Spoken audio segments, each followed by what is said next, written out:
Haryana exit polls వస్తున్నాయి. దాదాపు exit polls లో మనకు కనపడుతూ ఉంది ఎడ్జ్ కాంగ్రెస్ కే ఉన్నట్టుగా తెలుస్తూ ఉంది. మ్యాట్రిజ్ ఎగ్జిట్ పోల్స్ మనం ఒకసారి చూస్తున్నాము. 55 నుంచి 62 సీట్లు కాంగ్రెస్ హస్తగతమయ్యే ఛాన్స్ ఉన్నట్టుగా తెలుస్తోంది. మొత్తం హర్యానా 90 అసెంబ్లీ నియోజకవర్గాలకు గాను దాదాపు మ్యాట్రిజ్ ఎగ్జిట్ పోల్స్ డిసైడ్ చేస్తోంది. 55 నుంచి 62 సీట్లు హస్తగతం చేసుకునే అవకాశం ఉన్నట్టుగా క్లియర్ కట్ గా తెలుస్తుంది. ఈసారి చాలా వరకు కూడా కాంగ్రెస్ చాలా ప్రెస్టీజియస్ గా తీసుకుంది. ఎందుకోసమంటే లోక్సభ ఎన్నికల్లో దాదాపు దగ్గర దాకా వచ్చి అధికారం చేజార్చుకుంది. సో దట్ ఈసారి మాత్రం జమ్మూ కాశ్మీర్ అసెంబ్లీ ఎన్నికలే మొత్తం బీజేపీ గ్రాఫ్ డిసైడ్ చేయబోతున్నాయి. కాబట్టి ఈసారి చాలా వరకు కూడా చాలా ఎఫర్ట్స్ పెట్టారని చెప్పుకోవచ్చు. ఇటు హర్యానా విషయానికి వస్తే గనక దాదాపు బీజేపీకి 18 నుంచి 24 సీట్లు మాత్రమే పరిమితమయ్యే అవకాశం ఉన్నట్టుగా తెలుస్తోంది. 3 నుంచి 6 సీట్లకే అక్కడ ఉన్నటువంటి స్థానిక పార్టీలు కూడా చోటు దక్కే అవకాశం ఉన్నట్టుగా మనకు తెలుస్తుంది. మ్యాట్రిజ్ సర్వే ప్రకారం హర్యానాలో కాంగ్రెస్ కు 55 నుంచి 62 సీట్లు వచ్చే అవకాశం ఉన్నట్టుగా తెలుస్తోంది. బీజేపీకి 18 నుంచి 24 సీట్లు. మనం ఇప్పుడు వస్తున్నటువంటి ఎగ్జిట్ పోల్ ట్రెండ్స్ చూస్తే కనుక కొంతవరకు కాంగ్రెస్ దే హవా అన్నట్టుగా తెలుస్తూ ఉంది. కొంతవరకు ఎఫర్ట్స్ బాగా పెట్టిందని చెప్పుకోవచ్చు కాంగ్రెస్. బీజేపీ కూడా రెండు హోరాహోరీగా ఎలాగైనా సరే అధికారాన్ని హస్తగతం చేసుకోవాలన్న లక్ష్యంతో బీజేపీ చాలా హోరాహోరీగా చూసింది. అక్కడ ఒక ప్రత్యేకమైనటువంటి వ్యూహాన్ని అనుసరించింది. అలాగే అగ్రనేతలందరినీ స్టార్ క్యాంపెయినర్లుగా కూడా దించింది. అయినప్పటికీ కూడా సిఎన్ఎన్ సర్వే చూస్తున్నాం మనము. హర్యానాలో కాంగ్రెస్ కు 59 ఇస్తే బీజేపీకి 21 సీట్లు ఇచ్చింది. సిఎన్ఎన్ ఎగ్జిట్ పోల్ సర్వే మనం చూస్తున్నాము. ఇప్పుడు మ్యాట్రిజ్ చూసాము. ఎగ్జిట్ పోల్స్ కాంగ్రెస్ కు 55 నుంచి 62 సీట్లు వచ్చే అవకాశం ఉన్నట్టుగా అంచనా వేస్తోంది. అలాగే ఇప్పుడు సిఎన్ఎన్ మనం చూస్తున్నాము 18 నుంచి 24 ఇస్తోంది. ఐఎన్ఎల్డి కూడా మనం చూస్తూ ఉన్నాము. కాంగ్రెస్ దే అధికారం అంటున్నాయి సిఎన్ఎన్ సర్వే కూడా. ప్రస్తుతం హర్యానాలో కాంగ్రెస్ కు 59, బీజేపీకి 21 సీట్లు వచ్చే అవకాశం ఉన్నట్టుగా ఎగ్జిట్ పోల్స్ తేలుస్తున్నాయి. ఒక రకంగా చెప్పాలంటే ఇండియా కూటమి పెద్ద ఎత్తున ఒక వ్యూహాత్మకంగా అక్కడ క్యాంపెయిన్ నిర్వహించింది. దానికి ధీటుగానే బీజేపీ కూడా ఏ విధంగానైనా అధికారాన్ని హస్తగతం చేసుకోవాలి అని పెద్ద ఎత్తున స్టార్ క్యాంపెయినర్స్ కూడా దించింది. అయినప్పటికీ కూడా హర్యానా అసెంబ్లీ ఎగ్జిట్ పోల్స్ మనం చూస్తున్నాము. మ్యాట్రిజ్ సంస్థ 55 నుంచి 62 సీట్లు కాంగ్రెస్ కు, బీజేపీకి 21 సీట్లు వచ్చే అవకాశం ఉన్నట్టుగా ఎగ్జిట్ పోల్స్ మనకు కనపడుతూ ఉన్నాయి. ఇప్పుడిప్పుడు ఎగ్జిట్ పోల్స్ అన్ని వస్తున్నాయి. మ్యాట్రిజ్ తర్వాత సిఎన్ఎన్ సర్వే కూడా మనం చూసాము. అది కూడా కాంగ్రెస్ కి ఎడ్జ్ ఉన్నట్టుగా తెలుస్తూ ఉంది. ఎగ్జిట్ పోల్స్ ప్రస్తుతం హర్యానా చూస్తున్నాము. మరి కాసేపట్లో జమ్మూ కాశ్మీర్ అసెంబ్లీకి సంబంధించి కూడా మనకి రాబోతున్నాయి. హర్యానా వ్యాప్తంగా చూసుకుంటే 90 అసెంబ్లీ స్థానాలు ఉన్నాయి. ఈ 90 అసెంబ్లీ స్థానాలకు గాను హోరాహోరీగా క్యాంపెయిన్ నిర్వహించారు. ప్రస్తుతం మనం చూస్తూ ఉన్నాము హర్యానా అసెంబ్లీలో కీలకమైనటువంటి అభ్యర్థులు కూడా ఉన్నారు. ముఖ్యమంత్రి నాయబ్ సింగ్ సైని, అలాగే మాజీ సీఎం కాంగ్రెస్ పార్టీ సీనియర్ నేత భూపేందర్ సింగ్ హూడాను కూడా దించారు. అలాగే మాజీ డిప్యూటీ సీఎం దుష్యంత్ చౌతాలా సహా చాలా కీలకమైన సీనియర్ ఎక్స్పర్ట్స్ అందరినీ కూడా దించడం జరిగింది. అయితే దీనికి ధీటుగానే బీజేపీ కూడా పెద్ద ఎత్తున స్టార్ క్యాంపెయినర్స్ దించింది. కాంగ్రెస్ పార్టీ కండువా కప్పుకున్నారు లాస్ట్ మినిట్ లో కూడా. అయినప్పటికీ కూడా మాజీ రెజ్లర్ వినేష్ ఫోగట్ పై ప్రస్తుతం అందరి దృష్టి ఉంది. మనకి తెలుసు బీజేపీలో ఉన్నటువంటి రెజ్లర్ వినేష్ ఫోగట్ ఎంత పెద్ద ఎత్తున వాళ్ళకి సంబంధించి కూడా పెద్ద వివాదాస్పదమైంది. ఆ అంశానికి సంబంధించి కూడా ఆమె కాంగ్రెస్ కండువా కప్పుకోవటము, అక్కడ కంటెస్ట్ చేయడం కూడా జరిగింది. దీని నిమిత్తం కూడా మనం చూడొచ్చు హర్యానాలో 3 నుంచి 6 సీట్లకే ఐఎన్ఎల్డి పరిమితం కాబోతోంది. ఒక రకంగా చెప్పాలంటే కాంగ్రెస్ దే అధికారం అని సిఎన్ఎన్ సర్వే కూడా తేల్చి చెప్తూ ఉంది. హర్యానాలో కాంగ్రెస్ కు 59, బీజేపీకి 21 సీట్లు వచ్చే అవకాశం ఉన్నట్టుగా ఎగ్జిట్ పోల్స్ తేలుస్తూ ఉన్నాయి. ప్రస్తుతం హర్యానా అండ్ జమ్మూ కాశ్మీర్ అసెంబ్లీ ఎన్నికలకు ఎగ్జిట్ పోల్స్ ను మనం చూస్తూ ఉన్నాము. మొదటగా హర్యానాకు సంబంధించి బీజేపీకి 18 నుంచి 24 సీట్లు వచ్చే అవకాశం ఉన్నట్టుగా కూడా తెలుస్తోంది. అలాగే ఐఎన్ఎల్డి పార్టీ ఏదైతే ఉందో దానికి 3 నుంచి 6 సీట్లు వచ్చే అవకాశం ఉంది. సిఎన్ఎన్ సర్వే కావచ్చు, అలాగే మ్యాట్రిజ్ కావచ్చు, ఈ రెండు సంస్థలు కూడా కాంగ్రెస్ కే ఎడ్జ్ ఉన్నట్టుగా మనకు ఎగ్జిట్ పోల్స్ ఇప్పుడిప్పుడే రిలీజ్ అవుతున్న సందర్భం కనబడుతుంది. ఇక్కడ స్థానికంగా ఉన్నటువంటి అనేక అంశాలు కూడా కలిసి వచ్చే అవకాశం ఉన్నట్టుగా కూడా చాలా ఎక్స్పెక్ట్ చేసినటువంటి సందర్భం కనబడుతోంది. ఇటు జమ్మూ కాశ్మీర్ విషయానికి వస్తే కనుక దాదాపు 10 ఏళ్ల తర్వాత అంటే 2014, 2024 ఈ మధ్య కాలంలో చాలా సెన్సేషనల్ ఇష్యూస్ జరిగాయి, 370 రద్దు జరిగింది. ఇవన్నీ కూడా చాలా ఇంపాక్ట్ చూపించే అవకాశం ఉంది. పెద్ద ఎత్తున క్యాంపెయిన్ చేశారు, రాష్ట్ర హోదా కల్పిస్తాం జమ్మూ కాశ్మీర్ అని. అలాగే చాలా ఎక్స్పెక్టేషన్స్ పెట్టుకుంది బీజేపీ. జమ్మూలో కొంతవరకు కూడా డీలిమిటేషన్ చేసింది. ఈ డీలిమిటేషన్ అనేది చాలా వ్యూహాత్మకంగా వ్యవహరించింది బీజేపీ అనుకోవచ్చు. ఈ డీలిమిటేషన్ ద్వారా కొంతవరకు కాంగ్రెస్ హవాను కొంతవరకు కట్టడి చేయొచ్చు అనుకుంది. కానీ అక్కడ ఏ విధంగా ఉండబోతున్నాయి ఎగ్జిట్ పోల్స్ అనేవి మరి కాసేపట్లో తేలబోతుంది. ప్రస్తుతం మన ఎన్టీవీ స్క్రీన్ మీద చూస్తూ ఉన్నాము. ఇటు హర్యానాలో ఇటు బీజేపీ విషయానికి వస్తే గనక కొంతవరకు చాలా అధికారానికి దూరమైనట్టే కనపడుతోంది. కాంగ్రెస్ దే హర్యానా అని ఎగ్జిట్ పోల్స్ తేల్చి చెప్తున్నాయి. ఇప్పటి వరకు CNN కావచ్చు, మ్యాట్రిక్స్ కావచ్చు, ఈ రెండు సంస్థల నుంచి వచ్చినటువంటి ఎగ్జిట్ పోల్స్ ని మనం చూస్తూ ఉన్నాం ఎన్టీవీ స్క్రీన్ మీద. చాలా క్యాంపెయిన్ అనేది చాలా పగడ్బందీగా చేశారు ఈసారి. ఎందుకంటే గత లోక్సభ ఎలక్షన్స్ లో బీజేపీ మూడోసారి అధికారంలోకి వచ్చినప్పటికీ కొంత నైతికమైనటువంటి ఇండియా కూటమి విజయం సాధించిందని చెప్పుకోవచ్చు. దాదాపు ఎడ్జ్ దాకా వచ్చి ఆగిపోయిందని చెప్పుకోవచ్చు. ఈసారి ఎలా అయినా సరే ఇటు ఇండియా కూటమి ఇటు కాంగ్రెస్ హవాను తగ్గించాలని బీజేపీ చాలా వ్యూహాత్మకంగా వ్యవహరించింది.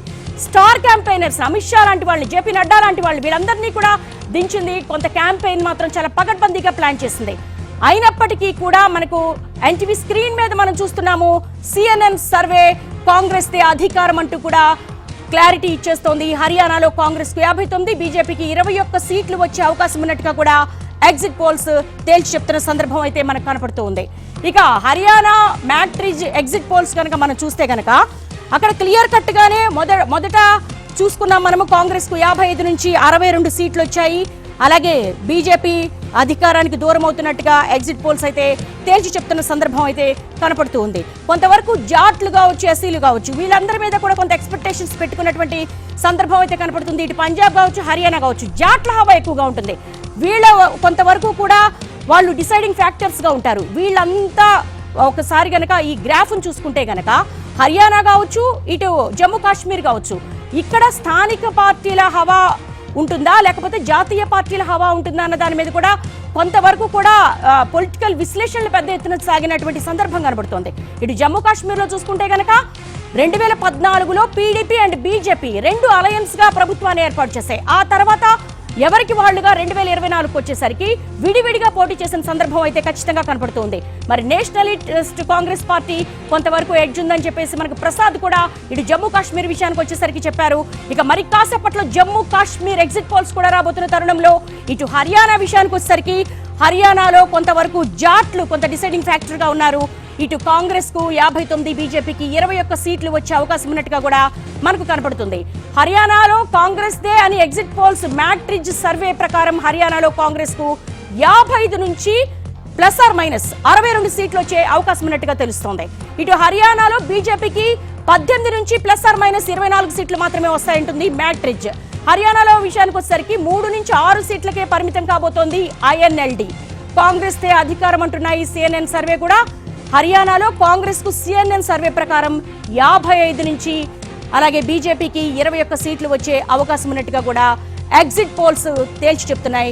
ప్రజెంట్ మనకు హర్యానా విషయానికి సంబంధించి ఇటు బీజేపీ అలాగే కాంగ్రెస్ మ్యాట్రిజ్ సంస్థ సర్వే ప్రకారం మనం గనక చూసుకుంటే గనక కొంతవరకు కాంగ్రెస్ కు 55 నుంచి ±62 సీట్లు వచ్చే అవకాశం ఉన్నట్టుగా తెలుస్తోంది. మొత్తం హర్యానా వ్యాప్తంగా 90 అసెంబ్లీ స్థానాలు ఉన్నాయి. ఈ 90 అసెంబ్లీ స్థానాలకు గాను కాంగ్రెస్ 55 నుంచి ±62 సీట్లు కైవసం చేసుకునే అవకాశం ఉన్నట్టుగా తెలుస్తోంది. హర్యానా విషయానికి వచ్చేసరికి బీజేపీకి 18 నుంచి 24 సీట్లు మాత్రమే పరిమితమయ్యే అవకాశం ఉన్నట్టుగా మ్యాట్రిజ్ కొంతవరకు కూడా ఎగ్జిట్ పోల్స్ లో తేటతల్లం చేస్తోంది. ఇటు హర్యానాలో INLD పార్టీకి విషయానికి వచ్చేసరికి 3 నుంచి 6 సీట్లకే పరిమితం కాబోతోంది ±. INLD తేల్చి చెప్పింది. ప్రస్తుతం కాంగ్రెస్ దే అధికారం అని CNN సర్వే తేల్చి చెప్పింది. ఇటు హర్యానాలో కాంగ్రెస్ కు 59 నుంచి బీజేపీకి 21 సీట్లు పరిమితమయ్యే అవకాశం ఉన్నట్టుగా కూడా తేల్చి చెప్తున్నాయి. రెండు ఎగ్జిట్ పోల్ సంస్థలు ఇప్పుడు మనం చూస్తూ ఉన్నాము. ఒకటి మ్యాట్రిజ్ అండ్ CNN. ఈ రెండు సర్వేల ప్రకారం చూసుకుంటే కాంగ్రెస్ హస్తగతమయ్యే పరిస్థితి కనబడుతోంది హర్యానా.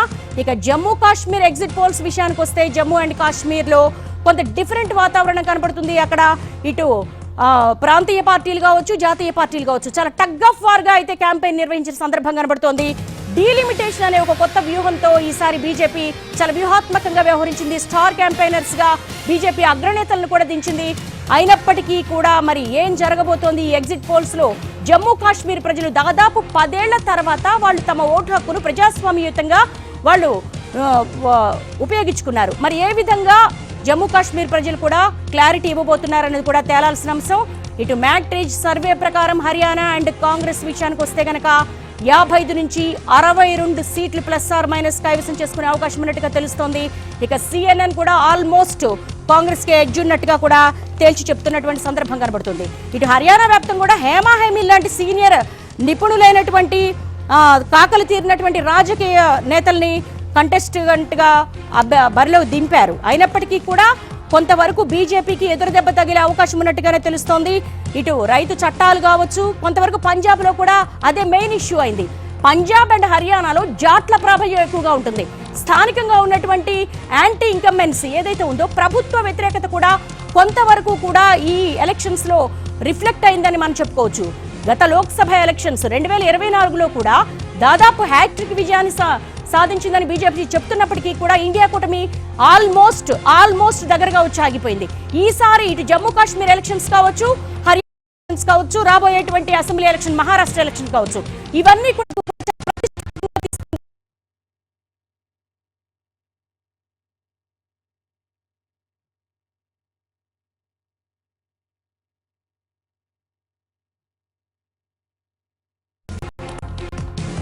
ఆల్రైట్.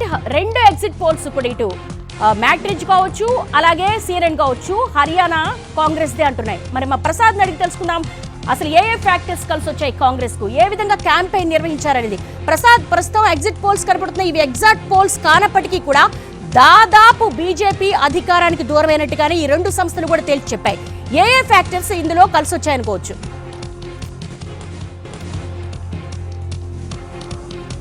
ప్రధానంగా జాట్లు గత ఎన్నికల్లో చాలా సందర్భాల్లో బీజేపీకే వెన్నుదన్నుగా నిలిచారు.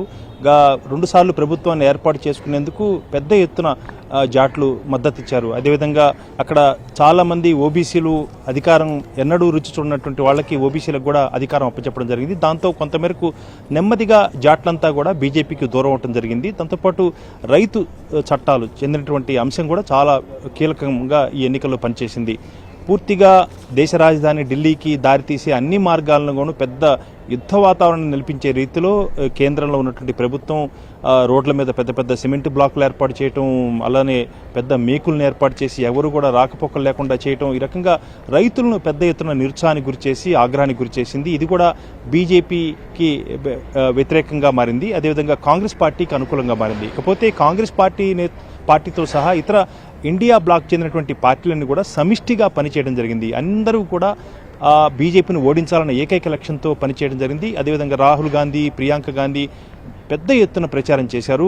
కాంగ్రెస్ పార్టీ అధ్యక్షుడు మల్లికార్జున ఖర్గే కూడా ఆయనకి వయసు రీత్యా ఆయనకి ఏమాత్రం కూడా అనుకూలంగా లేకపోయినప్పుడు కూడా జమ్మూ కాశ్మీర్లో కానీ హర్యానాలో కానీ పెద్ద ఎత్తున ప్రచారం చేశారు. ఇకపోతే వస్తాదుల వ్యవహారం, ఈ వస్తాదుల వ్యవహారం కూడా మల్లయోధుల వ్యవహారంలో కూడా పూర్తి స్థాయిలో కాంగ్రెస్ పార్టీకి అనుకూలంగా మారింది. ఈ రకంగా ఈ 3 అంశాలు, పెహల్వాను, నవజవాను, అదేవిధంగా కిసాను, ఈ 3 అంశాలు కూడా కాంగ్రెస్ పార్టీకి అనుకూలంగా మారి బీజేపీని ఓటమికి చేర్చడం జరిగింది. ఇకపోతే బీజేపీ నమ్ముకున్నటువంటి ఓబీసీలు ఇప్పటికీ కూడా కొంత మేరకు ఓబీసీకి అండగా ఉన్నప్పటికీ కూడా ఈ ఎన్నికల్లో పెద్దగా ప్రభావితం చూపించలేకపోయారు. జాట్లు అందరూ కూడా గతంలో ఐఎన్ఎల్డీకి చౌతాలకు బాగా పెద్ద ఎత్తున మద్దతుగా ఉన్నటువంటి జాట్లు కూడా ఈసారి కాంగ్రెస్ పార్టీకి మొగ్గు చూపారు. కాంగ్రెస్ పార్టీకి పెద్ద ఎత్తున మద్దతు ఇచ్చారు. ఈ అంశాలన్నీ కూడా కాంగ్రెస్ పార్టీకి ఒక 50 నుంచి 60 స్థానాలు గెలుచుకునే రీతిలో మద్దతు లభించింది. వాస్తవానికి 90 అసెంబ్లీ స్థానాలు ఉంటుంటే హర్యానాలో 45 మ్యాజిక్ ఫిగర్, ఆ మ్యాజిక్ ఫిగర్ దాటి కూడా దాదాపు 10-15 స్థానాల్లో బలంగా కాంగ్రెస్ పార్టీ ప్రభుత్వం ఏర్పాటు చేసుకునేందుకు ప్రజలు ఆ మేరకు మద్దతు ఇచ్చినట్టుగా ప్రస్తుతం ఉన్నటువంటి ఎగ్జిట్ పోల్స్లో ఉన్నటువంటి అంశాలను బట్టి ఆధారంగా మనకు తెలుస్తుంది. ఇదే అంశం మనం హర్యానాలో చూసినట్లయితే గతంలో కూడా పెద్ద ఎత్తున బీజేపీ అదే తీరులో విజయం సాధించింది. ఇకపోతే ఇది ఒక డౌన్ ట్రెండ్గా బీజేపీకి ఒక ఓటమి, ఇది డౌన్ఫాల్ స్టార్ట్ అయింది అన్న చెప్పుకోవడానికి మాత్రం ఆస్కారం ఉంది. హర్యానా లాంటి కీలకమైనటువంటి రాష్ట్రంలో బీజేపీ అధికారం కోల్పోవటం అన్నది ఖచ్చితంగా ఢిల్లీలో ప్రభుత్వాన్ని ఏర్పాటు చేసే కేంద్ర ప్రభుత్వానికి బీటలు వారే అని చెప్పుకోవడానికి అవకాశం ఉంది. రాను రాను దీని ప్రభావం ఇండియా బ్లాక్ చెందినటువంటి పార్టీలను కూడా మరింత సమిష్టిగా, మరింత వ్యూహాత్మకంగా ప్రచారం చేసి ఇటు రాష్ట్ర అసెంబ్లీ ఎన్నికల్లోనూ అదేవిధంగా రాబోయే 2024 జాతీయ ఎన్నికల్లో కూడా పెద్ద ఎత్తున ప్రచారం చేసి బీజేపీని ఓడించాలన్న ఏకైక లక్ష్యంతో పనిచేసేందుకు అవకాశం ఉంది. ఒక రకంగా ఇది బీజేపీకి డౌన్ఫాల్ స్టార్ట్ అయినట్టు చెప్పుకోవడానికి అవకాశం ఉంది హర్యానాకు సంబంధించినంత వరకు. ప్రసాద్, ఐఎన్ఎల్డి వచ్చేసి 3 నుంచి 6 సీట్లు మాత్రమే ఎగ్జిట్ పోల్స్ లో మనకు కనపడుతుంది. ఏంటి ఇంత తేడా ఎందుకు వస్తుంది? అదే ఖచ్చితంగా ఇది జాట్లు అందరూ కూడా రైతు చట్టాల వ్యవహారం, అదేవిధంగా రైతుల పట్ల కేంద్రంలో అధికారంలో ఉన్నటువంటి బీజేపీ వ్యవహరించిన తీరు ఇవన్నీ కూడా నిరుత్సాహాన్ని కలిగించాయి. అదేవిధంగా ఓబీసీ నాయకుడు ఖట్టర్ను ప్రస్తుతం హర్యానా ప్రజలు ఒక సర్వేలు చేసినట్టయితే 6 నుంచి 8% కూడా ఆయన ముఖ్యమంత్రి కావాలని కోరుకోవట్లేదు. ఈ రకంగా చాలా అన్పాపులర్ అవటం జరిగింది. కాబట్టి జాట్లు ఎక్కువ ప్రభావంగా ఉన్నటువంటి హర్యానాలో జాట్లదే అధికారం కాబట్టి జాట్లు ఈసారి మూకుమ్మడిగా అందరూ కూడా సమిష్టిగా ఖచ్చితంగా కాంగ్రెస్ పార్టీ అధికారంలో రావాలని అనడంతో పాటు సీనియర్ నాయకులు బాగా రాజకీయ దురంధరుడైనటువంటి హుడా కుమారుడు భూపేంద్ర సింగ్ హుడానే ముఖ్యమంత్రిగా చూడాలని కూడా కోరుకుంటున్నారు. కాబట్టి ఈసారి కాంగ్రెస్ పార్టీ ఖచ్చితంగా చాలా సునాయాసంగా, చాలా ఏమాత్రం కష్టం లేకుండా, ఎలాంటి నష్టం లేకుండా కూడా హర్యానాలో ప్రభుత్వం ఏర్పాటు చేసుకునేందుకు అవకాశం ఉంది. 55 నుంచి 60 స్థానాలు గెలిచేందుకు అవకాశం ఉన్నాయి.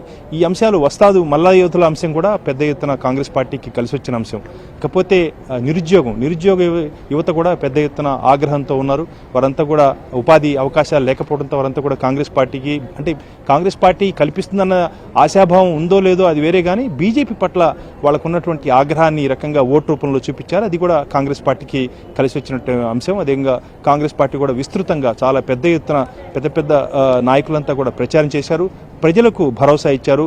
ప్రజల యొక్క ప్రయోజనాలను కాపాడుతాము, అదేవిధంగా ప్రజల యొక్క అవసరాలు ఏంటో తెలుసు, ప్రజలకు మంచి ప్రభుత్వాన్ని, మంచి పాలన అందిస్తామని చెప్పి కూడా ఇటు ప్రియాంక గాంధీ, రాహుల్ గాంధీ, మల్లికార్జున ఖార్గే పెద్ద ఎత్తున ప్రచారం చేశారు. ఇవన్నీ కూడా కాంగ్రెస్ పార్టీకి కలిసి వచ్చిన అంశాలు బీజేపీకి నష్టం చేశాయి.